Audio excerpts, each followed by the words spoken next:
Hello everyone, welcome to Ring Diaries here at COU Family TV with me, Phiona Mbowa, where we talk about anything and everything to do with marriage. Is there a question you want us to answer? Is there a topic you want to discuss? Please reach out to us on our social media platforms and let us get that conversation going. And as I keep telling you, we bring you real people sharing real experiences about how they've managed their marriages. So there's no need for you to struggle alone, where you have a wealth of experience at your disposal. And with me today is Apostle Justus Muhwezi. You're very welcome. Thank you. He's been married for 14 years, so there's a vast experience right there. And I know by even being an apostle, you get to interact with many married people. And today we're talking about patience and tolerance in marriage. What does it even mean? But you can start off by first greeting our viewers and then we get into it. Thank you so much for the host. Our viewers, thank you for being there and following. Please, every time you're here, just allow to pick something. You may pick one or two and use it to have your marriage, in the right direction. Thank you so much for watching. Thank you, Apostle. So, when we talk about patience and tolerance in marriage, what does that mean? First of all, we have to know what is marriage. When we talk about marriage, what do we mean? Where does it come from? Marriage is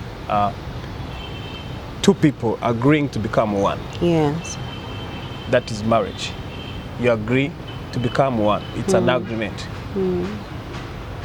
You have your life, I have my life. I have seen you, you've seen me.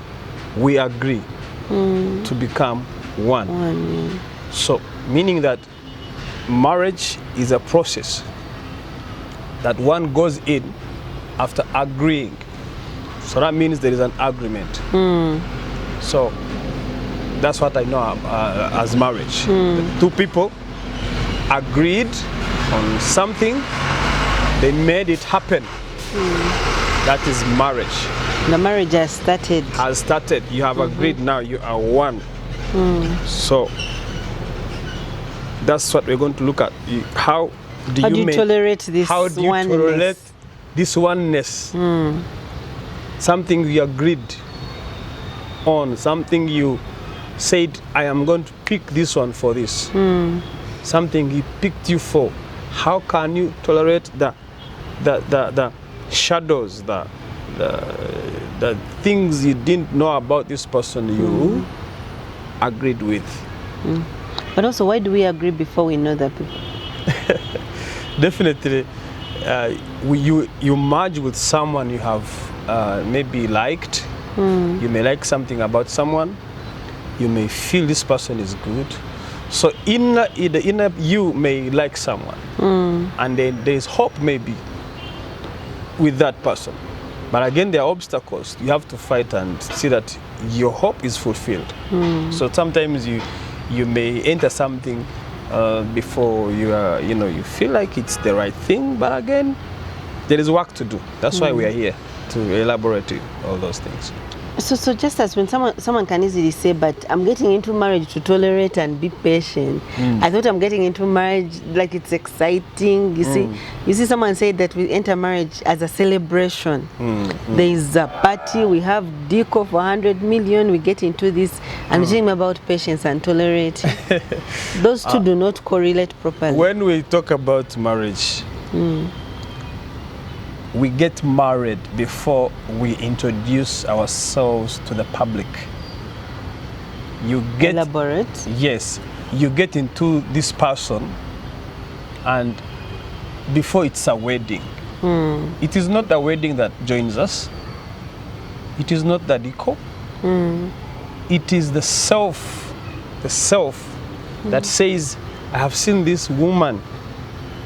I would love her to be mine. I have seen something on her. I would want it. I really want to be with this woman or with this man.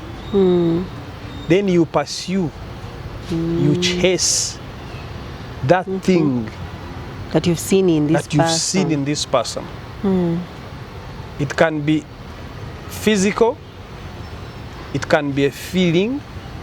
You say, every time I'm with this person, I feel I'm at peace. Feel at peace. He makes me feel Safe. safe. Okay, those ones. Then you pursue safety while you're pursuing this person. You pursue good feeling. Then all of a sudden you get it. And then you propose. Can I have this forever? Forever. Can I have this forever? Can I maintain this with you? Then teas begin, coffees begin, outings begin. In pursuit of safety. In pursuit of safety. Yeah, you begin to promise each other, if I get this safety, I will never disappoint you. If you be this safety to me, I will always give you all mine. So what changes?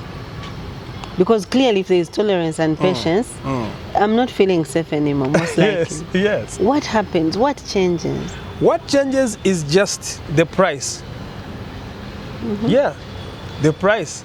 You may look at someone, that person is beautiful, Yes. but you don't know the price you have to pay to get this person, to get that beauty. So people, you get a handsome guy, and then you're like, wow, this is the guy I want. But the other guys who wanted you, you refused them. You put a price on yourself. They did not get you. You said, no, you're not my class.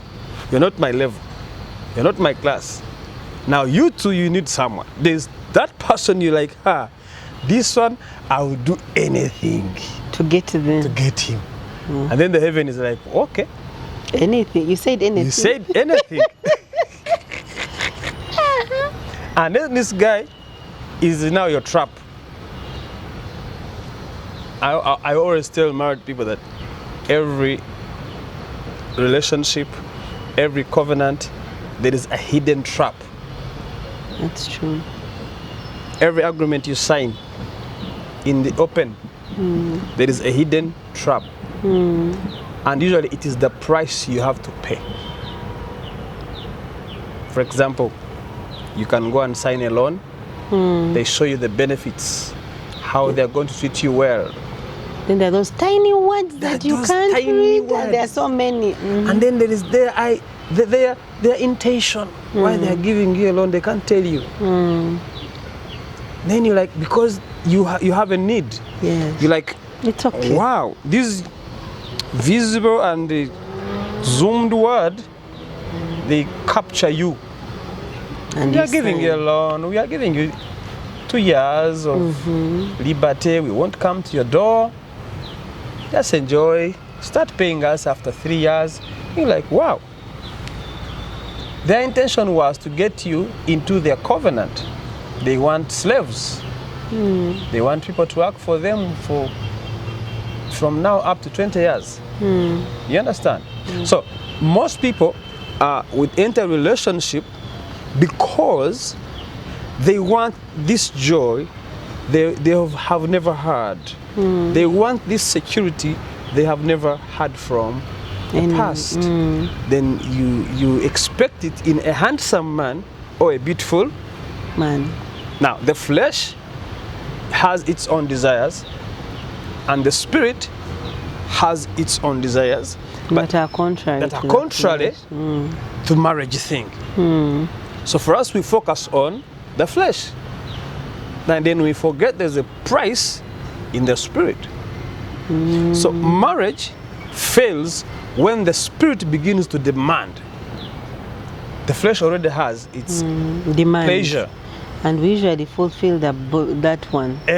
The flesh is like, I got the most handsome guy, but how come what I expected is not what I'm getting? You got what you wanted, you pursued it, but there was a price of tolerating the spirit, the spiritual ugliness Of this person. of this person. Some people have ugly parts in the spirit. They are not visible. You can't see them. You can't see their ugly part. You pursue this person, or you give in to this person, and you're like, I've got him. Now the Finally. price, the price now begins to show up. itself. Then like, what should I do to maintain the joy I had with this person? How can I handle him? Then your mind tells you, okay, leave him. And then the flesh is like, but he's the most handsome. Man. Where are you going to get the other person? That's when things begin to, entangle. The journey begins to be hard. Then tolerance comes in. Now, the demand to tolerate this person, that demand is the price. And then this guy or woman tells you, you know, my wife, I love you, but I have this thing. Every time there's a but, it just nullifies everything. Hey, I need you, but I have this thing. I am your most beautiful, but there's this thing. For example, I married my wife. She was the most beautiful for me. But I can assure there's one thing I wanted on her. And after marriage, I actually didn't get it. Okay. Yeah. I married her for that. And I didn't get it. And I was like, okay, now what? Should I come out? Because I didn't get what I wanted. And then these things that signing, my brother, my sister, if you're not ready to tolerate these things, don't sign. But is marriage supposed to be about tolerating? It is about. It is a death contract. Until death do us part. So we wait to die in the marriages as we tolerate them? What I always tell couples, you have to die to self before you allow to die for another person. You have to die to yourself. That's why it's a holy matrimony. Holy matrimony has spiritual part only. And you're like, I'm entering this contract. For example, I gave you an example of a loan.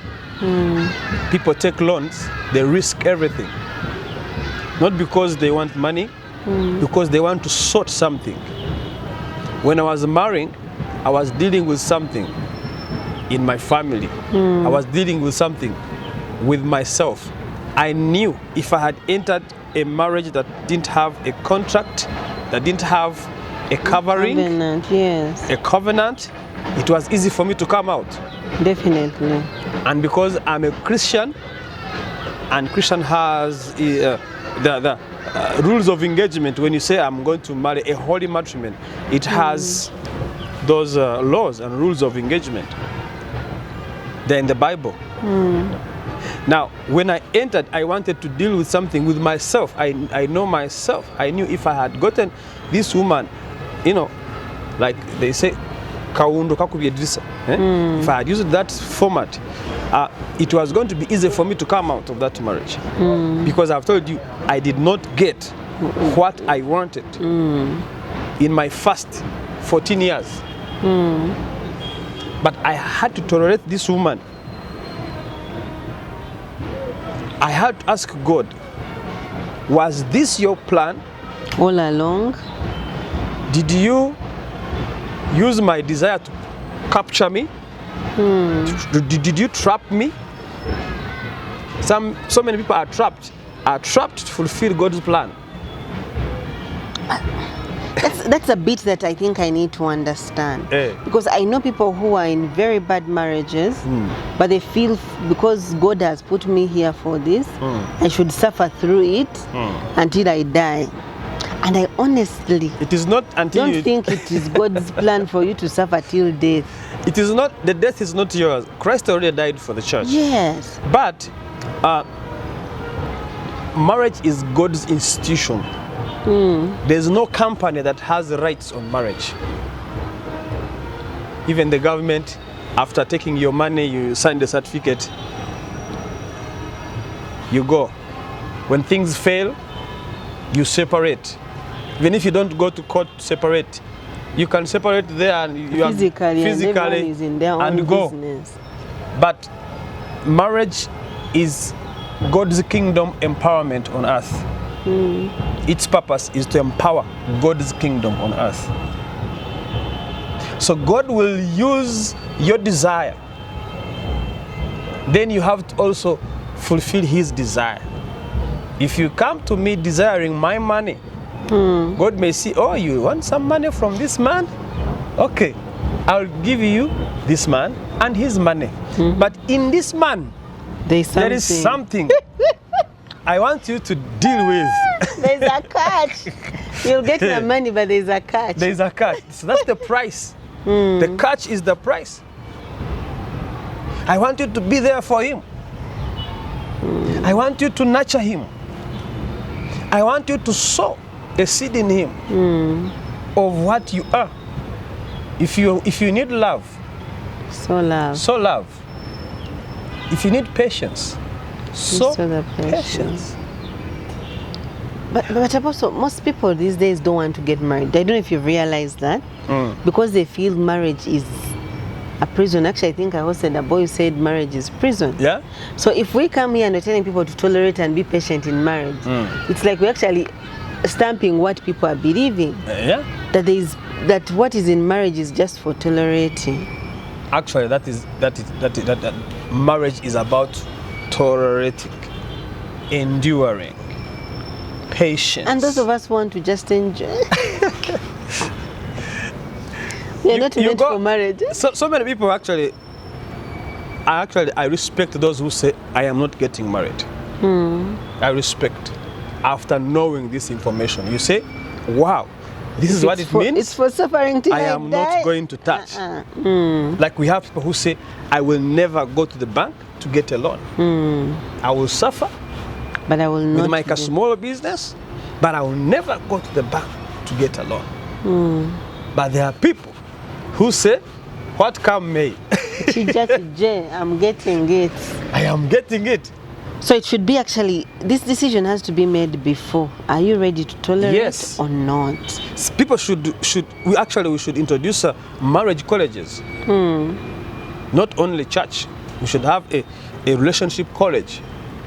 Teach people where you come, you apply, study, know these things. Know the spiritual part of marriage and the physical part of marriage. Then make an informed decision. Yes, make an informed decision. Because once you enter, there is no way out. Tell me if you have ever seen a divorcee single again. By now. And you'd think, if this relationship has not worked, just steer clear of relationships. Actually, it can work if you haven't signed, if you haven't publicized it, if you haven't gone out there to call your family members to come and eat that food and cut the cake and put on the gown. It can work if you are still in your relationship there, cohabiting. But also it has its own consequences. Definitely. It has the price to pay. It is the highest. So, before you say, I want to get married, I want this man, just know that there is the owner of this man. God has a plan for this man. And what you are proposing, what you want to do, this thing called marriage, it is God's what? Institution. It is not a love thing. Actually, there is no love in marriage. This one I have to tell you. I'm worried my viewers are going to me. Okay, continue. There is no love.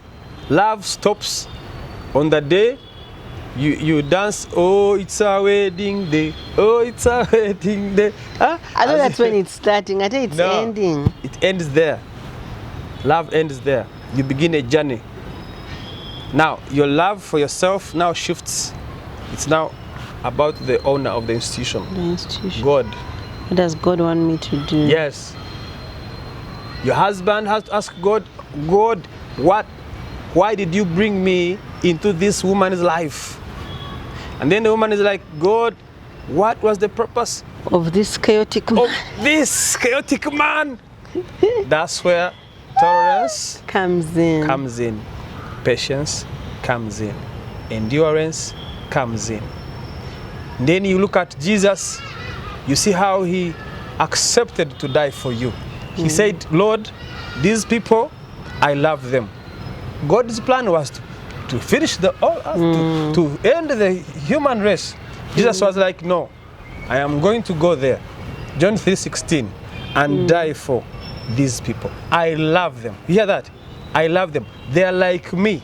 They are my brothers. I don't want to be here alone. And then you perish my brothers, my sisters. Then it's like, send me. He's like, are you sure? Send me.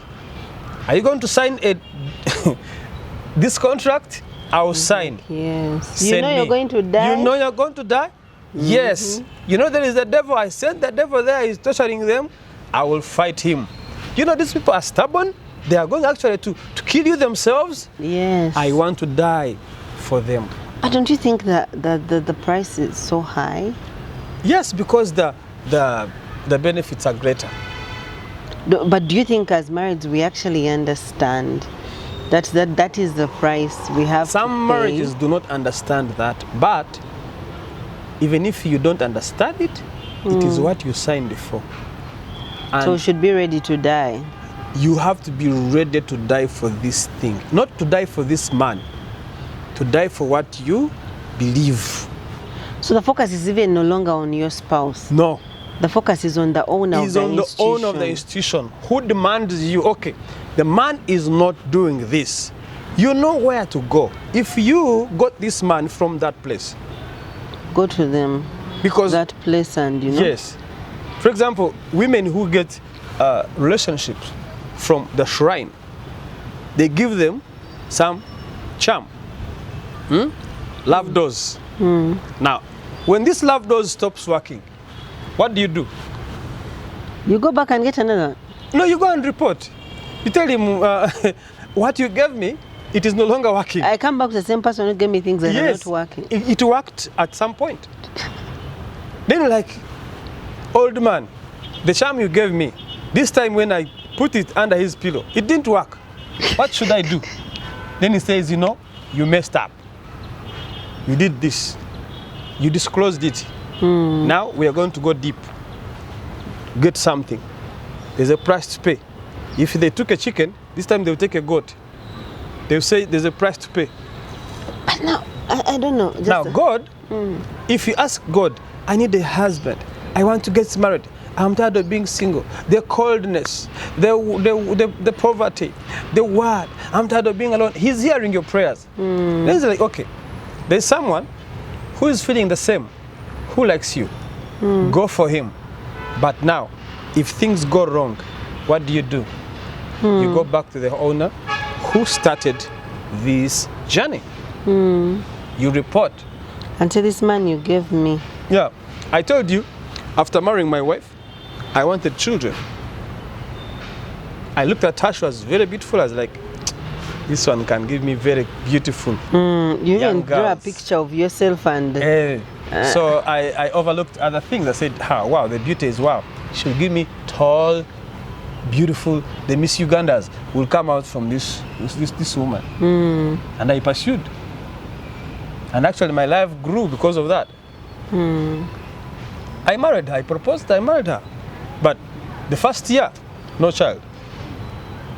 You wanted to reach and immediately you get... Yeah, me, I wanted children. That was my focus. The second year, no children. The third year, no children. The fifth year, I was like, these things now are not working. I need to jump out of these things because I'm not getting what I expected. Now, the Holy Spirit began to communicate. It's time to tolerate, because she's not the one who gives you children. I am the one who gives you children. You asked me children, you didn't ask her. I said, I want children. Now I see the person who's supposed to give them to me. They are not coming. Thoughts begin to run, at that time you begin to run. Then the devil begins to open your eyes now. This one is not giving you. The other one is going to give you. Then can give you. Go for the other one. Then I'm like, but the covenant. Covenant. Mama. Never sign. Never sign. Never sign. Really? Never sign if you're not ready. Options came. I began to see even people like saying, we can give you children. They began to send proposals. Then me, I was like, but I have a covenant. You know, one of the most intense feeling in marriage is when one has a secret that they cannot elaborate. Let's take a short break and then we're going to come back and continue with this conversation. I'm Phiona Mbowa here at Church of Uganda Family TV with Ring Diaries. Welcome back. Before we went for the break, we're talking about tolerance and patience in marriage here with Apostle Justus. And before we went for the break, we're telling us about how you went into marriage with the sole purpose of children. Yes. And now it's year 5. Yeah. And the children are not there. At the 5th year, I didn't see how I entered why I entered in this marriage. And you're being given options. And options are there. Girls are like, you made a mistake. You'd have married me. And they can show you they already have a child. Yes, for them they have proof. They have proof. You married wrong. And I began to look at my wife. And I began to think. And then every time I would think, the rules of engagement show up. There's a covenant. With who? With God. God. Not even with this woman. Not with this woman. You stood and said, until death do us part. That's how so many people, they kill people. But do we have to wait for the point of killing each other? Actually, you can do whatever you want, but you will pay. This innocent person you want to kill, you can kill. Cain killed who? Abel. God was watching. And he didn't stop him. He didn't stop him. He was watching. So there are Cains in marriage and Abel. And they are thinking of killing each other, but the owner of the covenant is not your agreement. It is the one who caused you. You remember what I told you? There's always a hidden thing behind every like a agreement. Small print, those small print. Now God will base on that to judge us. I joined you together. You got what you wanted. The feeling was okay. But now me, what I wanted from you, you failed. Now, when time reached the 6th year, no child. 7, no child. Can you count more? Up to 14 years. I've told you I've been in marriage for 15 years. I just got a baby last year. Wow. Joking. Congratulations. Clap for your hands for me because I waited. 14 years. Actually, I have a friend also who has been... At 10th year, actually at 10th, from 6th year, I don't know what I was in. There was rage. You know, tolerance brings rage. When you're tolerating something you wouldn't have, you feel like, why am I being pushed? Why am I the one going Why am I the one being pushed? Why am I tolerating this woman? She's here just eating my food. I have to tolerate her. I'm here. I want children. My brothers are bringing their children in my house. My younger brothers, they've just married and for them they have children. I'm paying school fees for other people's children. This woman is here. Then your rage begins to rise. You have to tolerate her because of God. Because of God. This woman, she deserves it because of who? God. She's a child of God. God is your father in love. You understand? How we say my father-in-law. Yes. God is your father in love. He's the one who gave you this. So it's like watching, oh, you're going to leave my daughter because of children? Did you marry her because of children? I thought you a bit. No, I thought you married her because you love her. And you became one. So once you separate from her, you are lonely. You're alone. That's true. Once you begin to separate yourself from your wife, from your husband, loneliness comes in. How? Because of the covenant. The owner, the author of the covenant begins to demand, begins to haunt. And you begin to have hidden secrets you cannot reveal. Then you Even begin to shrink because you feel like there are words you cannot tell the person you stood in public and said you love. You will hide them. And those are the ones that are going to haunt you. That's true. You promised her I love you until the Victoria runs dry. Then you are there like, should I tell her I no longer love her? And then you're like, no, I'll keep this as my secret. And then that one begins to haunt you. Now you end up finding another person. You tell her I love you.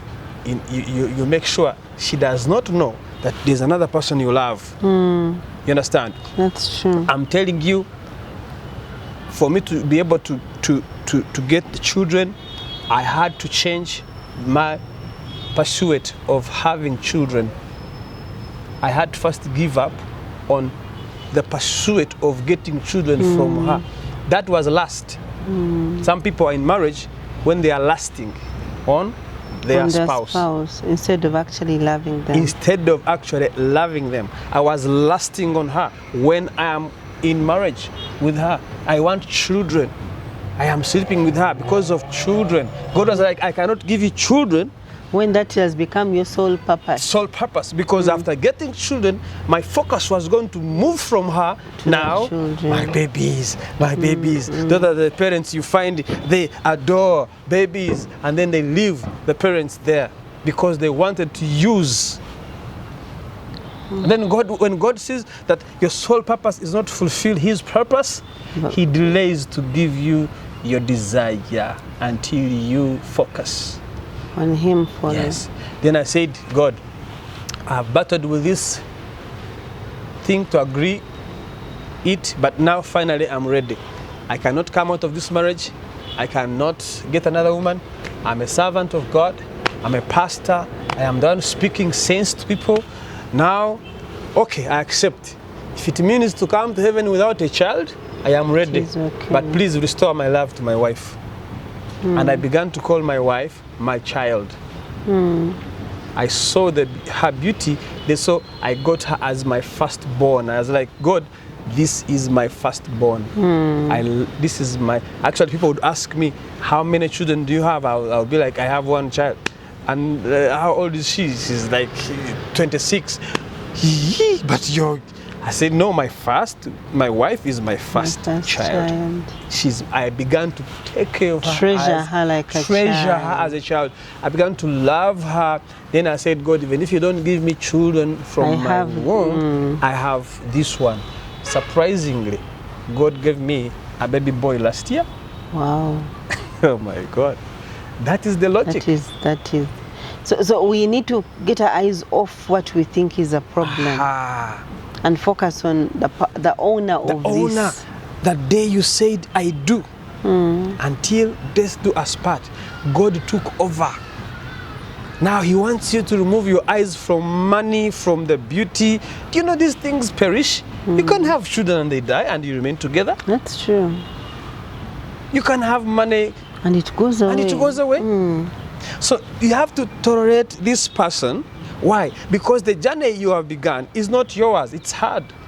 Actually, you have to tolerate this person until she also gets the mind of God. That's why tolerance is very important. Like you marry a man thinking he's a Christian, reaching there, he changes. He begins to drink. What do you have to tolerate?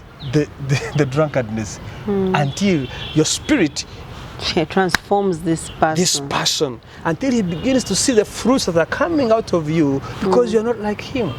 Me, I saw my mom, she struggled with my father. You understand? Why? Because my father, he was a drunkard. And my mom could not tolerate my father. That's how fights began. And after fights, they separated. We suffered because one could not tolerate. But what's the problem with a drunkard person? If you tolerate them, as you pray for them, as you guide them, as you help them to transform. But just as therein lies the problem. How do we balance being patient and tolerant with setting boundaries? Because also you've seen people who have stayed with maybe drunkards, let's use the example you've used, and they've been killed. So where do you know that I've tolerated and now this is enough? I should not tolerate this anymore. Yeah. You see, that's why we have institutions, systems. Even if you see the government system has steps you go through to achieve something. If you wanted something from the president, you can't go direct to the president. The family empowerment programs are there. There is a church, there are society groups, there are communities. People run away from the society, run away from people when they have issues because of pride. You would say, you're keeping up appearance. You're keeping up appearance. You're saying people saw me. Our wedding was one of the most expensive. I was the smartest. I came with a gown of 100 million. Now I tell them my husband is beating. Is snoring like a lion. Eh? Now I tell people he's peeing on bed. I tell them we're no longer enjoying sex. I know a couple that got married, and when they reached in the honeymoon, things failed. The man could not do it. The woman was like, no, this is not what I came in for. Signed up for. And actually the man got a problem there after the marriage. She had to tolerate him to pray. But to what? My question is, to what extent? To what extent? Should we just tolerate till death? They beat you, you're saying, God, I'm praying for this man. They beat you again, God, I'm praying for this man. Until he kills you? There is what we call divorce. There's what we call separation. Separation means you are giving something a distance. Give it time to see. Yes. In Christianity, we allow people to separate. We don't allow people to divorce. To divorce, yes. You understand? Because we cannot divorce you, but we can separate you. If I come to you, you come to my church, I find you beating my daughter, I will go with her at the church. Or I will escort her at her home. And I will tell you, when you settle your issues, when you come to the family, speak out. What is disturbing you? Why are you beating Why are you beating child? her? What is the problem? What can we do? What is it that you have found that you cannot manage? Then we help you to manage. I don't support violence. Violence is beyond. God is not doing anything to you. You are doing something wrong to this woman or to this man. And then God is watching. He's tolerating your beating. So the tolerance has where it ends. But it does not mean that you cannot continue. You can give a distance. You can involve family. You can involve God. You can pray. And then this thing will begin to change. But we are very fast to make selfish decisions because of pride. And people who silently suffer, it is because of pride. Pride. How will they see? Yes. How will my people say? I have two people. They have refused to agree. But their refusal it is now over 15 years. But the woman keeps telling me, but Pastor, how do I go to my parents and I tell them this man is bad, I have failed. How do I fail? How do I? Seriously, my sisters are doing well in their marriages. How can mine fail? No. She rents an apartment. The husband is in the home alone. She's in an apartment. She's lying to her family that she's married. She's disguising as if. For pride. Pride. She's, doing things as if she's married. She has a ring, but it has no meaning. But she is quiet about that. When it's public functions, you ask him nicely to join you and you go together. They actually plan, we are not together, but we got married. For this one, family matters, they go. Then along the way, they separate. Everyone goes to their own Pride will kill you. You better die before God. Tell God this has to end. There is something that has to end. It is not divorce. it is give yourself a distance. Get to know each other. Maybe the journey of your marriage was like that, that you'll find out something in this man and you have to tolerate it for a period, then later share it out. Maybe And come back and be happy. Yes. And I think it's possible. it is possible. Instead of staying in a toxic thing just because I must No. make it work. No, there you are trapped to your own death. You are strangling yourself. It's like someone who gets problem and they say the solution is to put a rope in my neck. If you are suffering and you are quiet, you're not telling your sisters, not telling your pastor, not telling your parents, you're not telling an LC1. All those options are there. You're just keeping quiet You're and just keeping hoping quiet. things God has put around has us surrounded us with so many avenues to find solutions.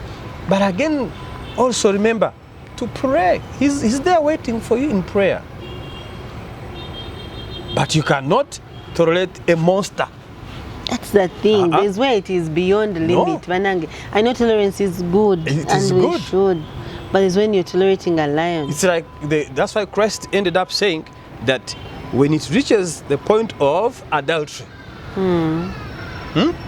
he allows separation. You understand? When it reaches to the point of adultery, he allows separation. So things have changed. Someone puts a gun on you 3 times. And then you say, I am here. God is going to change. Me, I'm not leaving my marriage. And at times, the marriage these days has changed. You can find a woman and a man. They are in a covenant that does not exist. What do you mean? Yes. Like the reason why you pursued me, the reason why I pursued you, God was not in it. Yes, that one else. Yeah. Like it was our own thing. Yes, you pursued each other to achieve material thing. There was no prayer. There was no spiritual. You didn't even think of God, and you just entered. But surprisingly, even that, God demands. It's It accountability. doesn't matter how you get here. Now that you're before God and you've made that covenant, there's need for accountability before God. Don't loan officers convince you? They lie you, they say, no, we are the best. They hide things. Then you match. And Then then they start the head starts showing up. No, the ones who demand, they don't know how you entered the relationship. For them, they're not principles. They only follow principles. Now, heaven once sees you that you have called your parents, I've called my parents, we have the party, we have the pastor to join us, we exchange vows. Heaven is like, wow, there's a wedding going on down there. We don't know how it got here, but it is But there's here. something happening down there. Let's go and confirm it. And then they see you, you're like changing vows, you're taking sips. Don't joke with those things, eh? You're actually binding us. You are binding yourself. You My God. are confirming some things. Pictures are being taken in heaven. You have But don't you think we are not prepared for all these things? people have run away from the centers of preparation. The devil has pushed people away from the church, and the churches have run away from that message because they don't benefit from that. When you When begin we talk about it, people leave. People leave now, and you are afraid to chase away people. Instead of telling them the truth, you are lying them so that you can keep them. Church leaders are forcing marriage. You know, they see they have many singles in church. Like you and you. You and you. This is a good couple. Why don't you get married? You see, mass weddings.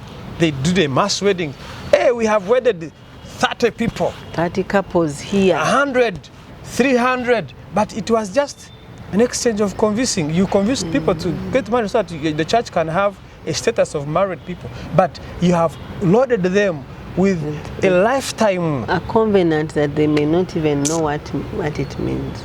We are not doing that. We're not helping. The devil took over the marriage institution. And let me tell you, all these things you see, all the hopes of this country, without a man and a woman that agree nothing can happen. Nothing, completely. There is no day we'll have a president who is not married. That's true. You see? There is no day we'll have the most powerful man on earth. He's a single man. Who will say, I am alone. Happily single. Happily single. And I have conquered. No. Why? From the beginning to the end, God's plan remains. Man and woman. Man and woman. So even if one couple overcomes, God still believes that marriage is still good in his way. That's true. And we cannot change, and we now turn it into our way. We need to follow his way. Because the majority is doing this, now I also have to do this. The majority can do their mess because hair is huge. It's huge. But as the children of God, we must fight that's what we are doing. We must fight for what we call holy matrimony, even if it means to die. But do not die the flesh when you know you entered in marriage by a flesh. Don't tolerate what you didn't ask for. Don't tolerate. Put a gap. Before I got married, I dated a girl. My intention was her money. you Okay. get? I wanted some money. I was broke. And she had some money. I was like, this chick, if I date her, my financial issues will be okay. And then when I entered, she began to put demands. On the weekend, you have to go and see my parents. Hey! I'm here for the money. I'm here for some money. And then she wants me to go and see her parents. That's a trap. I would lie, I'm not ready, let's do this. Then next time she's like, we go take pictures. Hey! Now, I realized that some things I'm not here for, I begin to manifest. Put demand, manifest. I said, now, to hell with money. I told her the truth. Sika sent. Actually, she was not the type I want. But just because of some money. But then I was like, if I stay here, I'll end up going in. And by the time I left, there was no strings attached. She didn't even follow me because I did not visit her parents. I did not eat actually her money because I quit early. I did not take pictures with her. I did not have any strings attached. Now so many people are having the same mind as I had. And they are following and they are taking pictures. They are visiting families. They are even going to bed together. But at the back of their mind, they only want something. And then they end up even getting married. And then when we talk about tolerance like this, they're like, no, doesn't make sense. This is not what I came for. But again, you're not telling us what you came for. That's the secret people are keeping in marriage, and it is causing problem. You can't tell us, I actually like this man because of his money. You're not telling us. That one you can't tell anyone, even. You just have to keep quiet. May God have mercy upon the married. So as we come to a close of this, Justus, what would be your word to the people out there about tolerance? I like the story you shared, because clearly it brings out how if you stop focusing on what you think is a big thing and focus on the owner of this relationship, things turn out. Things turn out. So for those people who are saying, I have tolerated this drunkard, I've tolerated this man, he's adulterous, but I've tolerated all that, what would be your parting shot for them? I think the first thing you have to tolerate with is God's demand. What God wants. Don't expect things in this man before you do what God expects out of you. Yeah. Because once you sign for holy matrimony, the judge is God. And for him, he knows how to balance. You may be saying your husband is beating you with slaps, but you are beating him with emotions. That's true.